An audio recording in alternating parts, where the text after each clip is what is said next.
After 40 years on this bench, I thought I had seen everything. But one Tuesday morning in late September, a young man walked into my courtroom who reminded me why I still put on these robes every single day. He was so nervous he could barely speak, and when I heard why he was standing in front of me, why he had broken the law that day, it broke my heart. What happened next, the decision I made, it's something I think about often. Because sometimes justice isn't about punishment. Sometimes it's about understanding the weight that people carry and giving them a chance to keep moving forward. Let me tell you exactly what happened that morning, because this is a story about hope, second chances, and what happens when someone is trying their best in a world that keeps knocking them down. But before I tell you this whole story, do me a favor. Hit that subscribe button and drop a comment telling me where you're watching from. Because what I'm about to share with you is something that needs to be heard. Trust me, you won't want to miss a single word of this. I've been a judge in Providence, Rhode Island for 40 years now. 40 years. Sometimes I can't believe it myself. Every morning I wake up at 6 o'clock, make my coffee, kiss my wife goodbye, and drive the same route I've driven since 1985. I pass the bakery on Federal Hill, where my father used to buy bread when we were kids. I see the church where I got married. I pull into the courthouse parking lot at exactly 8:15, and I walk through those heavy wooden doors with the same sense of purpose I had on my very first day. My father came to this country from Italy with nothing, absolutely nothing.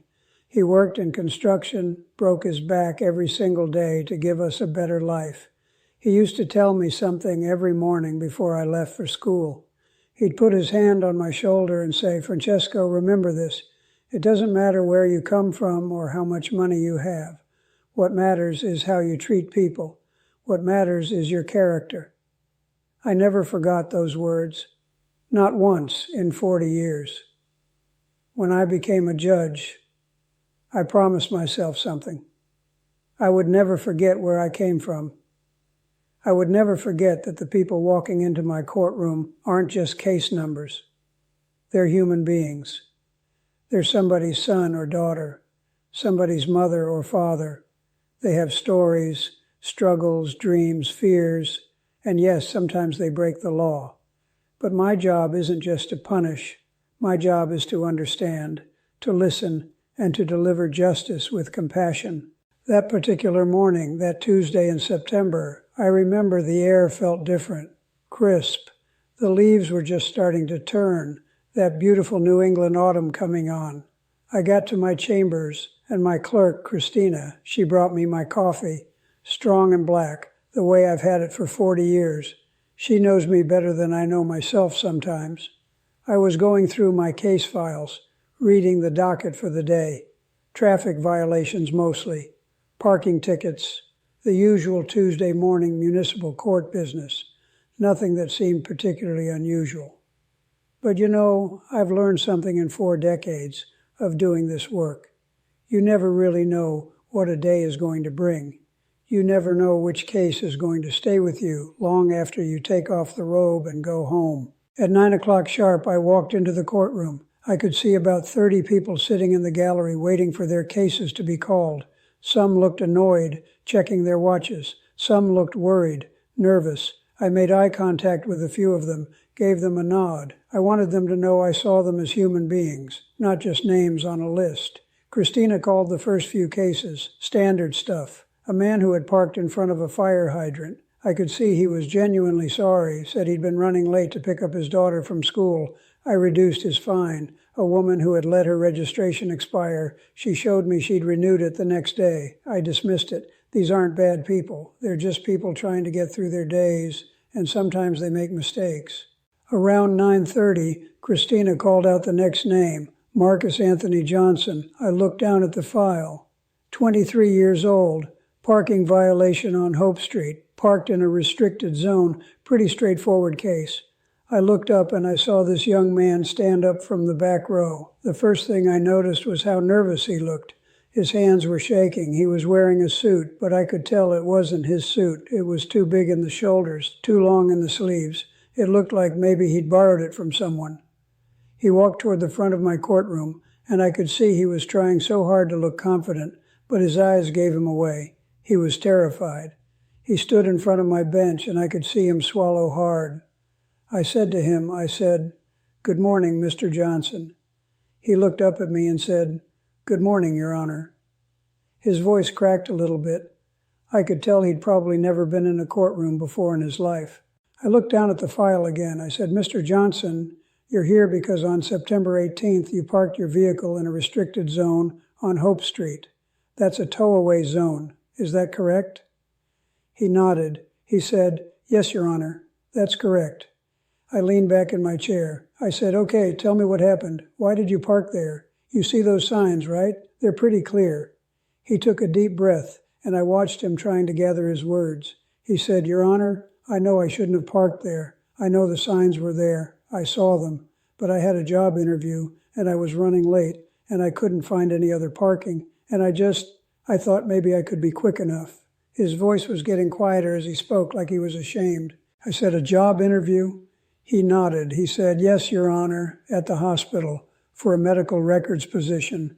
I looked at him, and something about the way he said it, the hope and desperation mixed together in his voice, it reminded me of my own son when he was that age, trying to find his way in the world. I said, "How did the interview go?" He looked surprised that I asked. Most people probably expected me to just tell him is fine and move him along. He said, "I think it went well, Your Honor. I really hope I get it. I've been looking for work for 6 months now." I felt something in my chest tighten. 6 months.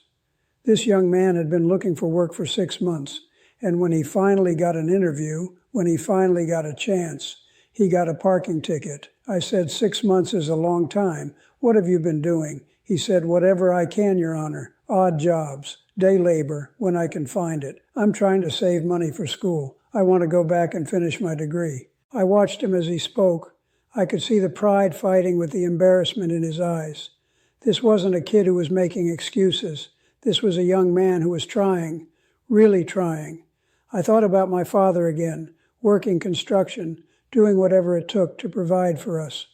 I said, "What are you studying?" He looked up at me, and for the first time, I saw a little light in his eyes. He said, "Computer science, Your Honor." I finished 2 years, but I had to drop out when my mom got sick. I've been trying to save enough to go back. I had to pause for a moment. I just sat there looking at this young man who was working odd jobs, taking care of his sick mother, trying to save money for school, and doing everything right. And the one time he took a chance, the one time he pushed the rules a little bit because he had an opportunity for a real job, he got punished for it. I looked down at the ticket. The fine was $150. I knew what that meant to someone like Marcus. That was probably groceries for a month. That was probably medication for his mother. That was probably the difference between going back to school next semester or having to wait another year. I said, "Mr. Johnson, let me ask you something. If you had found legal parking that day, would you have parked legally?" He didn't hesitate. He said, "Yes, Your Honor, absolutely. I would never have parked there if I had any other option." I believe him. I've been doing this long enough to know when someone is telling me the truth. I said, "And this job interview, this is important to you?" His whole face changed. He said, "Your Honor, it's everything to me. It's a real job with benefits and regular hours. I could help my mom with her medical bills. I could save for school. It would change everything for us." I felt that familiar weight in my chest, the one I've carried for 40 years, the weight of knowing that my decisions affect real lives, real families, real futures. I looked at Christina, and she was watching me. She knows me well enough to know what I was thinking. Now let me pause here for just a second. I need to ask you something. Have you ever been in a position where you had to choose between following the rules and taking care of something important? Have you ever had to take a risk because the stakes were just too high? Leave me a comment because I actually read them. And if you're enjoying this story, hit that like button for me. I looked back at Marcus. I said, "Mr. Johnson, I understand why you parked where you did. I do. But you understand that rules exist for a reason, right? Those tow-away zones, they're there because emergency vehicles need access. If there had been a fire or an accident that day, Your car could have blocked emergency responders. He nodded. He said, I know, Your Honor. I wasn't thinking clearly. I was just so nervous about being late. I could see the regret on his face. This was genuine. This wasn't someone who thought the rules didn't apply to him. This was someone who made a mistake under pressure, and he knew it, and he was sorry about it. I said, Tell me about your mother. What's going on with her health? I watched his eyes get a little wet. He said, She has diabetes, Your Honor, and her kidneys aren't doing well. She's on dialysis 3 times a week. I take her to her appointments when I can. She can't work anymore, so it's just me taking care of both of us. My God, this kid, 23 years old, and he's taking care of his sick mother, trying to find steady work, trying to go back to school, trying to build a future. And I'm sitting here with the power to either help him or knock him down further with a fine he probably can't afford. I thought about my own mother. She passed away 15 years ago, but I still think about her every single day. She was the kindest person I ever knew. When I was growing up, we didn't have much money, but she always made sure we had everything we needed. She would have done anything for us, and I would have done anything for her.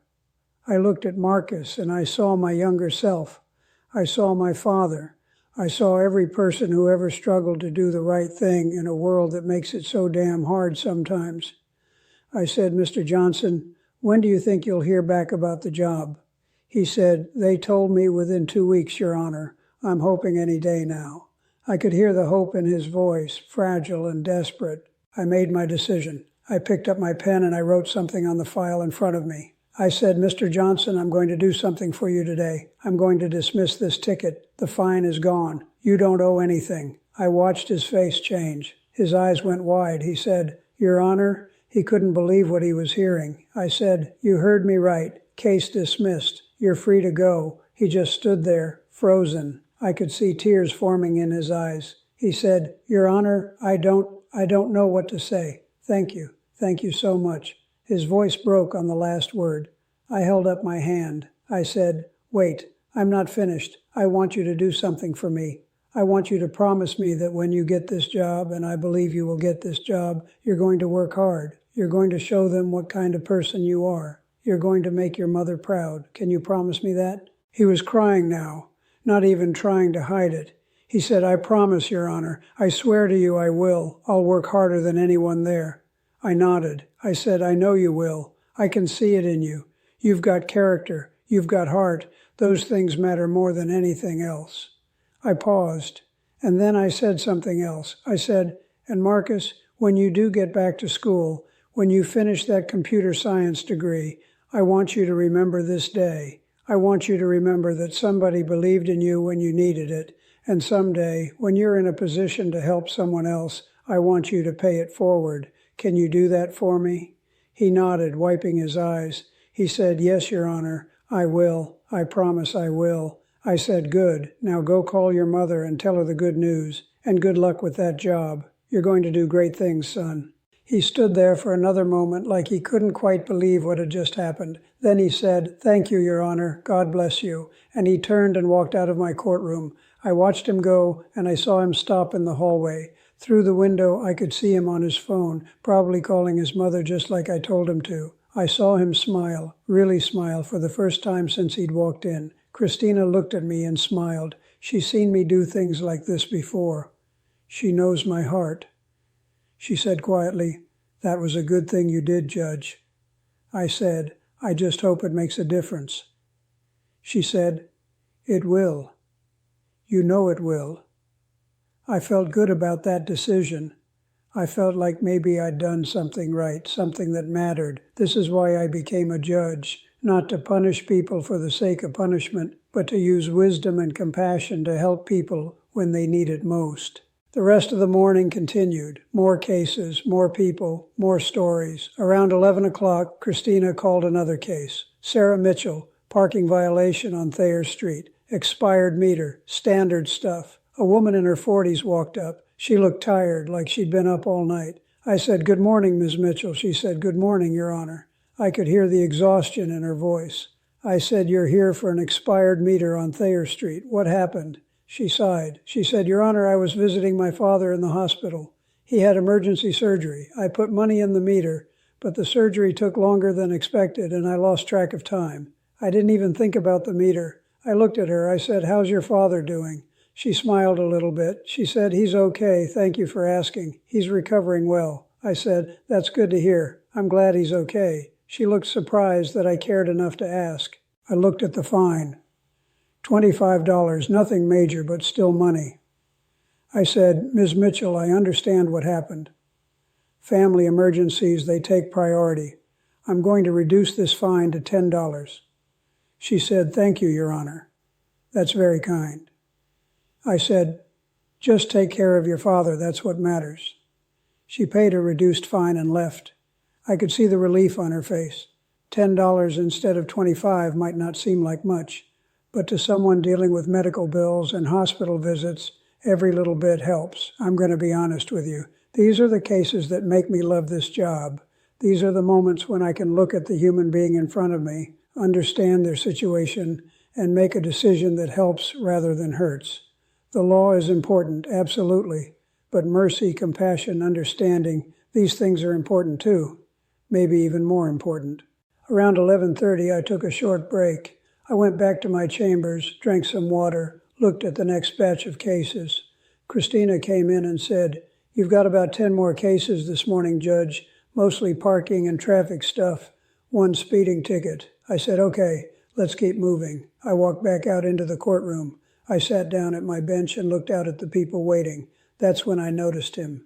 A young guy, maybe 19 or 20, sitting in the back corner. He was wearing jeans and a t-shirt, and he looked absolutely miserable. His leg was bouncing up and down nervously. He kept checking his phone, then putting it away, then checking it again.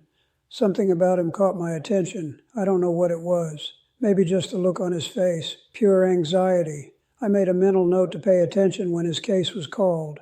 Christina called the next few cases, a guy who ran a red light. I could see on the police report that it was barely red, just turned. He had a clean driving record. I reduced his fine. A woman who was caught on her cell phone while driving. She admitted it immediately, didn't make excuses. I appreciated the honesty. I gave her the standard fine, but suspended half of it contingent on her completing a safe driving course. Then Christina called out the name, David Chen, parking violation on Benefit Street. Illegal parking in a residential permit zone. The young guy from the back corner stood up. I watched him walk toward me, and I could see his hands trembling. He looked like he might throw up. He stood in front of my bench and said, Good morning, Your Honor. His voice was barely above a whisper. I said, Good morning, Mr. Chen. Speak up a little bit. I need to hear you. He cleared his throat and said a bit louder, Good morning, Your Honor. Better. I looked down at the file. I said, You parked on Benefit Street in a residential permit zone. You don't have a permit for that area. Is that right? He nodded. He said, Yes, Your Honor. That's correct. I did park there. I said, Okay, tell me what happened. Why did you park there? He took a deep breath, and I could see him trying to steady himself. He said, Your Honor, I had a job interview. It was on Benefit Street. I drove around for 20 minutes looking for parking, but I couldn't find anything. I was already 10 minutes late, and I was so worried I was going to miss the whole interview, so I parked in the first spot I found. I knew it was probably not allowed, but I thought maybe I could just be quick. I listened to him, and something about his story felt familiar. Another job interview, another young person trying to get ahead, another parking ticket for someone who was just trying to do the right thing. I said, How did the interview go? He looked up at me, and I could see a little bit of hope in his eyes. He said, I think it went really well, Your Honor. It was for an internship at a law firm. I'm a sophomore at Brown. I'm studying political science. I really want to go to law school after I graduate. A law student.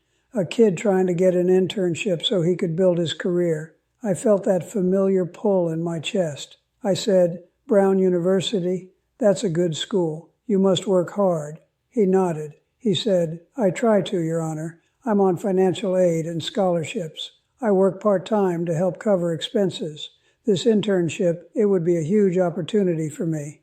I said, I'm sure it would be. Law is a good profession. It's hard work, but it's rewarding. He said, That's what I'm hoping, Your Honor. I want to help people. maybe even become a judge someday like you. That hit me right in the heart. This kid wanted to be a judge. He wanted to help people. And here he was, standing in front of me, terrified, because he made one mistake while trying to pursue that dream.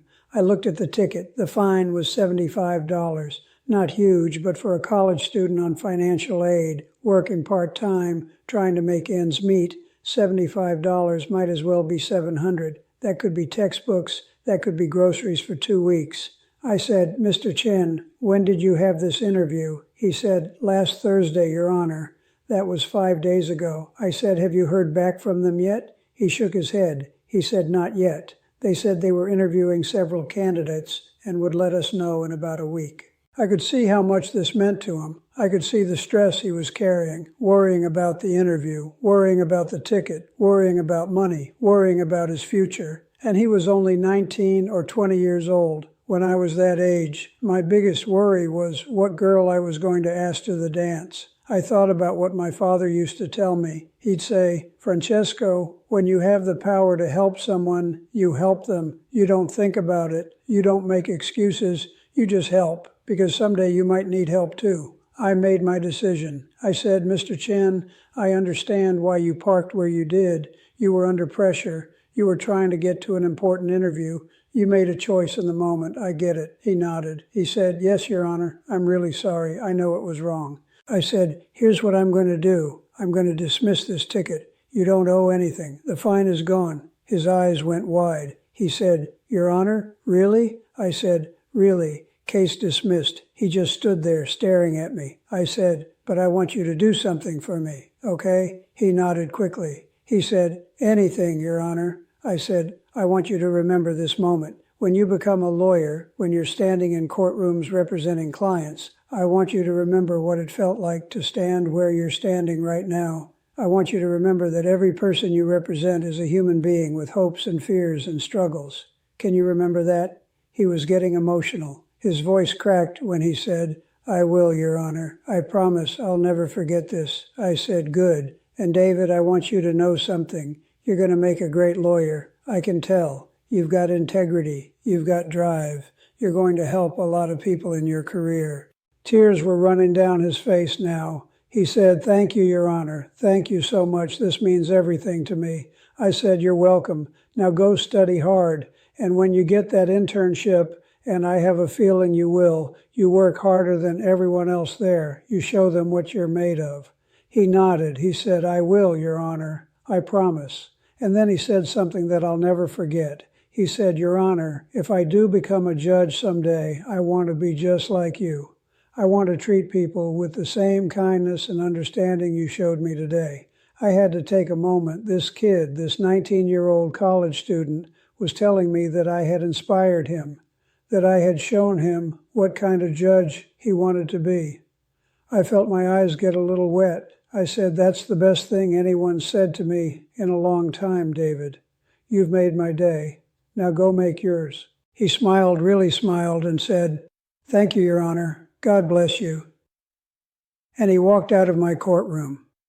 I watched him go, and through the window, I could see him stop in the hallway and just stand there for a moment, like he was processing what had just happened. Then he pulled out his phone, probably to call his parents or a friend.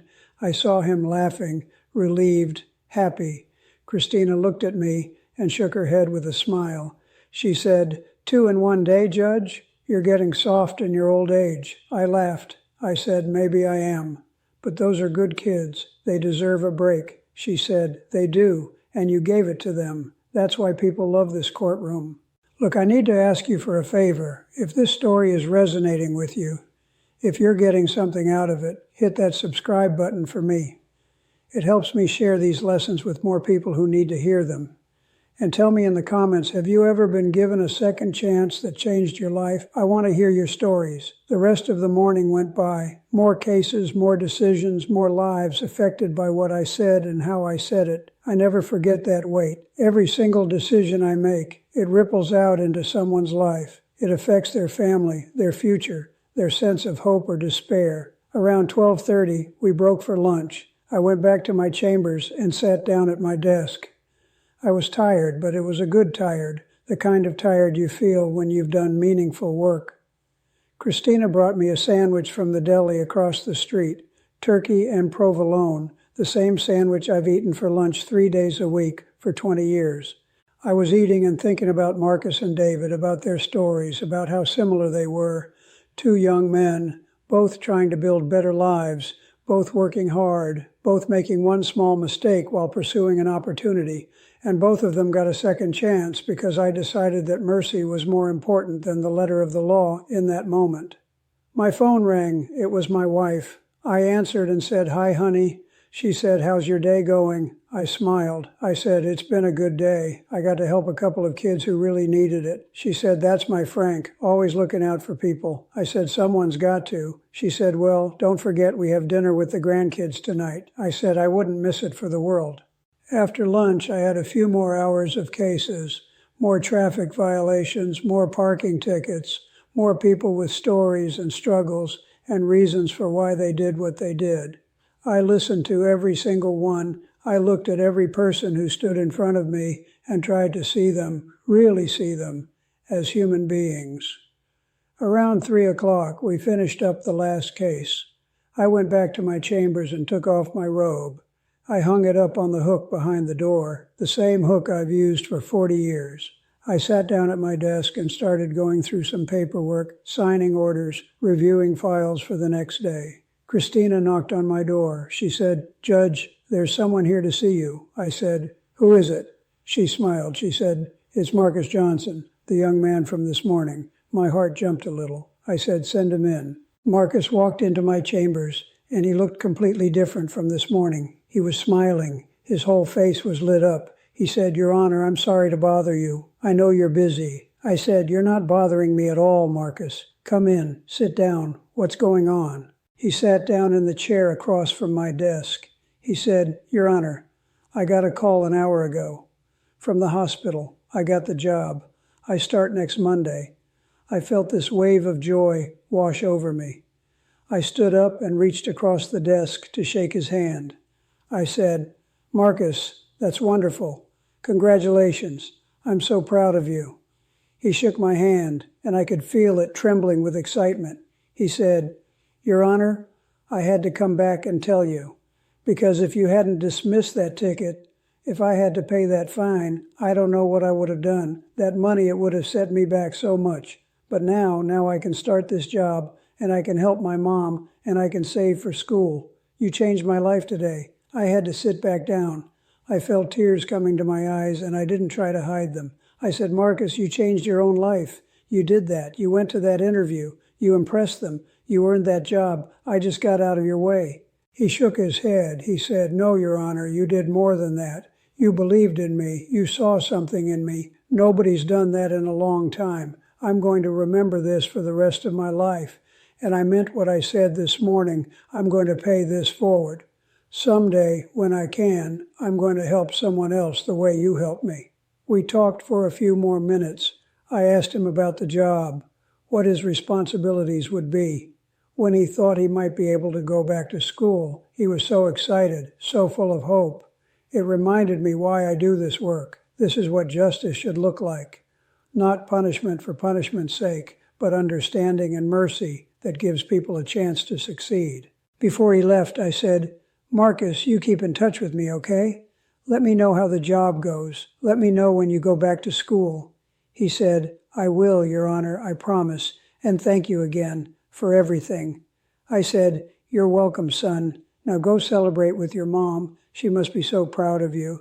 After he left, I just sat there in my chambers for a while. I thought about my father, about the sacrifices he made for our family. I thought about all the people who had given me chances in my life, who had believed in me when I needed it. I thought about how lucky I am to be in a position where I can do the same for others. You know, I'm curious about something. Have you ever witnessed something like this? Have you ever seen how one small act of kindness can completely change someone's trajectory? Tell me your story in the comments, and subscribe so you don't miss what happens next. A week later, I was in my chambers early in the morning, going through files before court started. Christina came in with my coffee and the newspaper. She said, "Judge, you're going to want to see this." She handed me the newspaper, and there on page 3 was an article.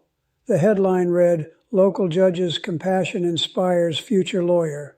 I read the article, and it was about David Chen, the Brown student I'd dismissed the parking ticket for. He had written an essay about his experience in my courtroom, about how it had affected him and shaped his view of what justice should be.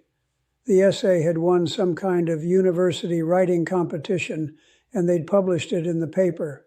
In the essay, David wrote about standing in front of me, terrified, expecting to just be another number in the system. He wrote about how I had taken the time to listen to him, to understand his situation, to see him as a person rather than just a case number. He wrote about how that experience had changed his entire perspective on law and justice. The last paragraph of the essay said, "Judge Caprio showed me that day that the law is not just a set of rules to be enforced without thought or feeling. The law is a tool we use to create a better society, a fairer world, a community where people are given chances to succeed. That's the kind of lawyer I want to be. That's the kind of judge I hope to become someday." I sat there reading that essay, and I couldn't stop the tears from coming. This young man, this college kid who I'd spent maybe 10 minutes with, had been so profoundly affected by that brief interaction. It reminded me of something my mentor told me when I first became a judge. He said, "Frank, you never know which moment is going to change someone's life. So treat every moment like it might be that moment." Christina saw me wiping my eyes. She said, "That's a beautiful essay, Judge. You should be proud." I said, "I am, not of me, but of him, of Marcus, of all these young people who are out there trying to make something of themselves despite all the obstacles in their way." A few months passed. Fall turned to winter. The leaves fell off the trees, and snow started to dust the streets of Providence. The holidays came and went, and my days continued, case after case, person after person, story after story. One morning in early January, I got a letter in the mail at the courthouse. It was addressed to Judge Frank Caprio, and the return address said, Marcus Anthony Johnson. I opened it immediately. The letter read, "Dear Judge Caprio, I hope this letter finds you well. I wanted to write to you to give you an update on my life and to thank you once again for what you did for me. I've been working at the hospital for 3 months now, and it's going great. I love the work, and my supervisors have told me I'm doing an excellent job. I was even given a small raise last month. My mother's health has improved a little bit. We've been able to afford better medication and more regular doctor visits thanks to my steady income and the health insurance from my job.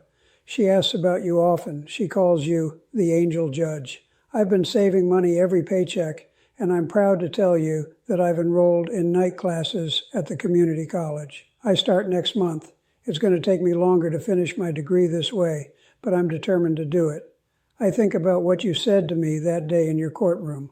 You told me to work hard, to make my mother proud, and to pay it forward someday. I promise you I'm doing all of those things. I will never forget your kindness and your belief in me. Thank you for seeing me as a person and not just a case number. Thank you for giving me a chance when I really needed one. With deepest gratitude, Marcus Johnson. I read that letter 3 times. I kept it in my desk drawer, and sometimes when I'm having a hard day, when I'm dealing with difficult cases or feeling tired, I take it out and read it again. It reminds me why I do this work. It reminds me that what we do matters, that our choices affect real lives in real ways. In April, I got another surprise. I was walking through the courthouse hallway, heading to my courtroom, when I saw David Chen. He was wearing a suit, carrying a briefcase, and talking to one of the attorneys. I stopped and said, "David, is that you?" He turned around, and his face lit up. He said, "Judge Caprio." He came over and shook my hand. I said, "What are you doing here?" He said, "I'm interning with Attorney Morrison's firm. I got the internship I interviewed for. I've been working here since January. I was so happy to see him." I said, "That's fantastic, David. How's it going?" He said, "It's incredible, Your Honor. I'm learning so much, and I'm keeping my promise to you. Every time I interact with a client, I remember what it felt like to stand in your courtroom. I try to treat everyone with the same respect and understanding you showed me." We talked for a few more minutes. He told me about law school applications he was working on, about his plans for the future. Before we parted ways, he said, "You know, Your Honor, I carry a copy of the transcript from my hearing with me." He pulled out a folded piece of paper from his briefcase. He said, "I read it sometimes when I need motivation. It reminds me of the kind of person I want to be." After he walked away, I just stood there in the hallway. I thought about the ripple effects of our actions. I thought about how one decision, one moment of compassion, can spread out and touch lives in ways we never expect. Before I tell you the end of this story, let me ask you this. Do you think compassion has a place in the courtroom, or should the law be applied strictly, no exceptions, no matter what? I genuinely want to know what you think. Leave me a comment because I read every single one. I've been thinking about something lately. After 40 years on this bench, I've seen thousands and thousands of people. I've heard every excuse, every story, every plea for mercy. And what I've learned is this: people make mistakes. Everyone does. Rich, poor, young, old, educated, uneducated. We all make mistakes. But the question isn't whether someone made a mistake. The question is, what are we going to do about it? Are we going to crush them under the weight of that mistake, or are we going to give them a hand up and a chance to do better? I've always believed that the purpose of law isn't just to punish, it's to guide, it's to teach, it's to protect the community, while also recognizing the humanity in every person who stands before the court. And sometimes the most just thing we can do is show mercy. That doesn't mean I let everyone off the hook. Far from it. When someone shows me disrespect, when someone is arrogant or unrepentant or clearly doesn't care about the harm they've caused, I throw the book at them. But when I see someone like Marcus or David, someone who is genuinely trying to build a better life, someone who made one mistake while pursuing an opportunity, I see that as a moment where mercy can do more good than punishment.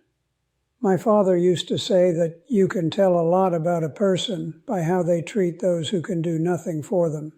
When I'm on that bench, I have all the power in that relationship. The person standing in front of me has none. They're at my mercy, and that's a responsibility I don't take lightly. I think about my legacy sometimes. When I'm gone, when someone else is sitting in my chair, what will people remember about me? I don't need buildings named after me. I don't need statues or plaques. What I hope is that people remember me as someone who cared, someone who listened, someone who tried to balance justice with compassion. Last month I ran into Marcus again. I was having lunch at a restaurant in Providence, and he was there with his mother. He saw me and came over to my table. He introduced me to his mom, a kind-looking woman in her 60s. She grabbed my hand with both of hers and said, "Judge Caprio, you saved my son. You gave him a chance when he needed it most. Thank you." I didn't know what to say. I just held her hands and said, "Your son saved himself. He's a good man. You raised him right." She had tears in her eyes. She said, "God bless you, Judge. We pray for you every night." Marcus told me he'd finished his first semester of night classes and was doing well.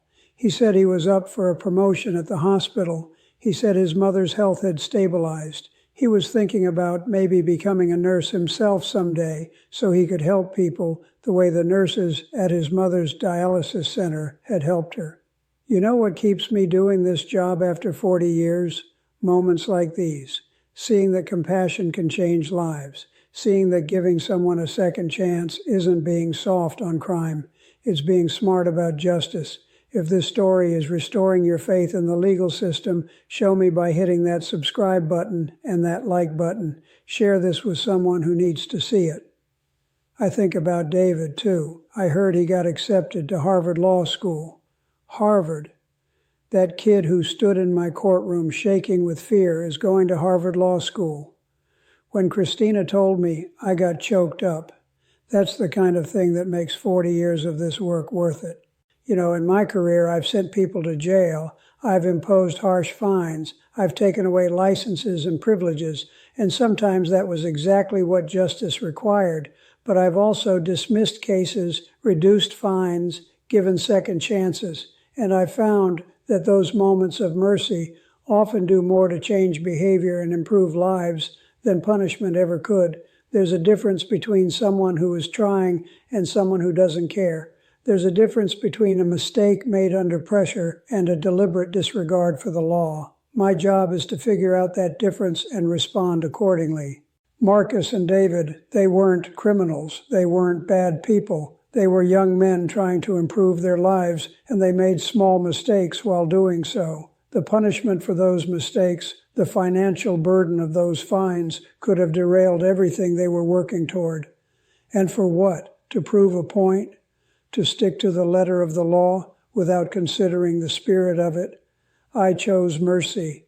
I chose to give them a chance. And look what happened. Marcus is working, helping his mother, going back to school. David is in law school, learning to be an advocate for others. Both of them are contributing to society, paying taxes, helping their families, pursuing their dreams. If I had just imposed those fines without thinking, without caring, maybe they still would have succeeded. Maybe. But maybe not. Maybe that $75 or that $150 would have been the thing that broke them, that made them give up, that sent them down a different path. We'll never know what would have happened, but I do know what did happen, and I'm proud of it. I'm not telling you these stories to make myself look good. I'm telling you these stories because I want you to understand something important. We all have moments in our lives when we have power over others.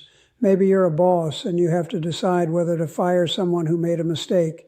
Maybe you're a teacher and you have to decide whether to fail a student who's struggling. Maybe you're a parent and you have to decide how to discipline your child. In those moments, remember that you're not just enforcing rules. You're affecting a life. You're either building someone up or tearing them down. You're either opening a door or closing one. Choose wisely. Choose with your heart as well as your head. Choose to see the person in front of you as a human being with hopes and fears and struggles, just like you.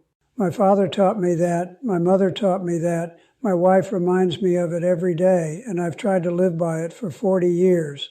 So let me ask you this. Do you think I was too soft on Marcus and David, or do you think I did the right thing? Would you have shown mercy or enforced the full penalty of the law? I'm genuinely curious what you think. And here's another question for you. If you were in my position, what would you have done? Would you have dismissed those tickets, or would you have made them pay? I'd love to hear your thoughts in the comments below. I actually read them, every single one, because I learned from you just like I hope you learned from these stories.